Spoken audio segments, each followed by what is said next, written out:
So just a short video here. You can see there were a lot of repairs to do on this wall. So they're all sanded.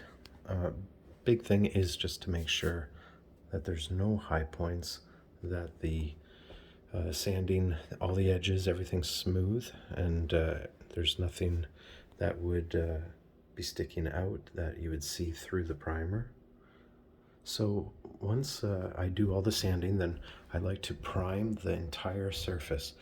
You might think that you can just prime over the area that you repaired, but unfortunately that won't work because you will end up seeing through the primer or through the paint once you get the paint on the wall, and you'll see where you primed. So if you just primed over this section here, then in certain lights you would see that primer through the paint. So it's always very important to do the whole surface. So I have the brushwork done here on this wall. I'm about to just roll, and then everything will be nice and concealed.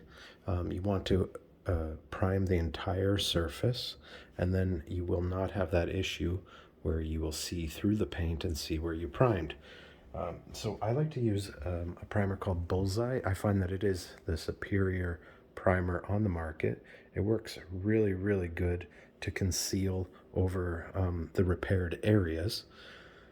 So what I do is prime it, and then I'll let that dry for a few hours, and then I'll apply my first coat of paint over, and everything will be covered so nice you won't be able to see any of those repairs, and the job will turn out really well. So hopefully you find this helpful, and definitely let me know in the comments section if you have any questions. Thanks for watching.